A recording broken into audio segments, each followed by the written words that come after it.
देसी किसान मम्मी की एक मैगी। मार्कापुर नाम के गांव में कन्हैया नाम का एक गरीब किसान रहता था। वो अपने छोटे से खेत में खेती बाड़ी करके अपना परिवार चलाता था। उसकी पत्नी थी सुमति, उनके 2 बच्चे थे, एक लड़का और एक लड़की। वो अपने घर में मुर्गी, बकरी और गाय भी पालते थे। वो उन सब जानवरों को बड़े लाड़ प्यार से पालते थे। उन दोनों बच्चों को उनकी माँ का बनाया हुआ एक मैगी नूडल्स बहुत पसंद था। वो मुर्गी के टोकरी के पास जाते, वहां से अंडे निकालते और जाकर माँ को देते। वो उन अंडों के साथ एक मैगी नूडल्स बनाती। वो बच्चे बड़े प्यार से खाते। बेटी, वाह, ये एक मैगी नूडल्स कितना स्वादिष्ट है मम्मी, बस इसे खाते रहने का जी करता है। बेटा, हाँ मम्मी, इसके स्वाद के सामने मुझे कुछ और अच्छा लगता ही नहीं है। कल भी हमें यही बना के खिलाओ ना मम्मी, प्लीज। यूं कहता था। एक दिन कन्हैया जब खेत में काम कर रहा था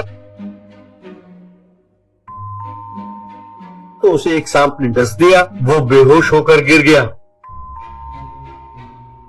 उसे अस्पताल में भर्ती किया गया। डॉक्टर, सुमति जी, इनके शरीर में जहर फैल चुका है। इसका असर ये हुआ है कि इनका पैर एकदम बेजान हो गया है। डरने की कोई बात नहीं है, कुछ दिनों के लिए दवाई देकर देखते हैं, फिर सोचते हैं आगे क्या करना होगा।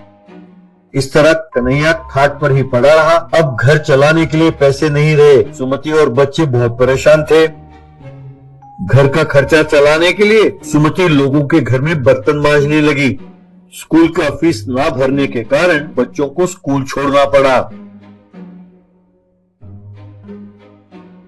एक दिन 2 बच्चे घर के बाहर खेल रहे थे। तब उन्होंने देखा कि एक बिल्ली अपने मुंह में एक मुर्गी को दबोच कर ले जा रही थी। वहीं खड़े सुमति ने भी ये देखा। वो मुर्गी बचाओ बचाओ, मुझे बचाओ, कहकर चिल्लाने लगी।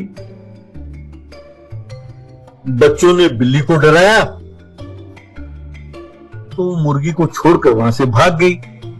तब मुर्गी, धन्यवाद बच्चों, तुम लोगों ने मेरी जान बचाई है। तब बेटी, तुम मुर्गी हो ना, फिर बोल कैसे लेती हो? तब मुर्गी, मैं एक जादुई मुर्गी हूँ जो मुसीबत में है, मैं उनकी मदद करती रहती हूँ। तुम बताओ तुम्हें क्या चाहिए, मैं तुम्हें वो करके दूंगी। तब सुमति ने अपने हालत के बारे में उस जादुई मुर्गी को बताया। तब वो जादुई मुर्गी, जब तक तुम्हारे हालात ठीक नहीं हो जाते, मैं तुम्ही लोगों के पास रहूंगी, ठीक है? मैं जो अंडे दूंगी, तुम उन अंडों का मैगी नूडल्स बनाकर अपने पति को खिलाओ, वो ठीक हो जाएंगे।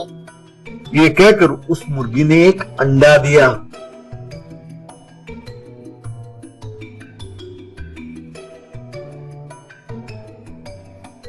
सुमति ने उस अंडे का मैगी नूडल्स बनाया और अपने पति को खिलाया। उसे खाकर उसका पति उठ खड़ा हुआ और अपने हाथ पैर हिलाने लगा। ये देखकर सब हैरान रह गए। सुमति, जादुई मुर्गी, तुम्हारा धन्यवाद। तुमने जो एहसान हम पर किया है, हम जिंदगी भर नहीं भूलेंगे। तब जादुई मुर्गी, इतनी जल्दी धन्यवाद ना कहो, अभी तो मुझे तुम लोगों के लिए बहुत कुछ करना है। मैं हर रोज सोने के अंडे दूंगी, उसे बेचकर तुम लोग अपना जिंदगी संवार लो। लेकिन याद रहे, जो पैसे तुम्हें मिलेंगे उसमें आधा गरीबों में बांटना होगा, वरना तुम्हारी सारी संपत्ति गायब हो जाएगी। जब वक्त आएगा मैं तुम लोगों को छोड़कर चली जाऊंगी। यूं कहकर उसने एक सोने का अंडा दिया। कन्हैया ने एक साहूकार को उस अंडे को बेचा और उससे पैसे ले लिए। तब सेठ ने उससे पूछा, क्यों भाई कन्हैया, ये सोने का अंडा तुम्हें कहाँ से मिला? कन्हैया, मैं आपको ये सब नहीं बता सकता, ये एक राज की बात है, कहकर चला गया। अब सेठ के मन में ये उत्सुकता पैदा हुई कि आखिर वो राज क्या है। उन पैसों से कन्हैया ने एक बहुत बड़ा घर खरीदा, गाड़ी खरीदी और ऐशो आराम के साथ रहने लगा। हर रोज गरीबों में पैसे बांटने लगा। हर दिन वो मुर्गी एक सोने का अंडा देती। कन्हैया उसे सेठ को बेचता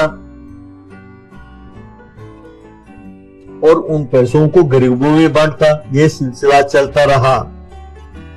सेठ के समझ में नहीं आया कि कन्हैया को सोने के अंडे कहाँ से मिलते हैं। इस बात से परेशान होकर वो अपने बाल लोचने लगा। एक दिन सेठ कन्हैया के पीछे उसके घर गया और खिड़की से झांक कर देखने लगा। उसने देखा कि मुर्गी अंदर सोने का अंडा दे रही है। मुर्गी, कन्हैया, ये आखिरी अंडा मैं तुम्हें दे रही हूँ। अब मुझे तुमसे और कोई काम नहीं है। कल सवेरे मैं यहाँ से चली जाऊंगी। तुम्हारे पास जो संपत्ति है उसके साथ तुम खुश रहना। यूँ कहा। तब घर वालों ने उस मुर्गी को प्रणाम किया।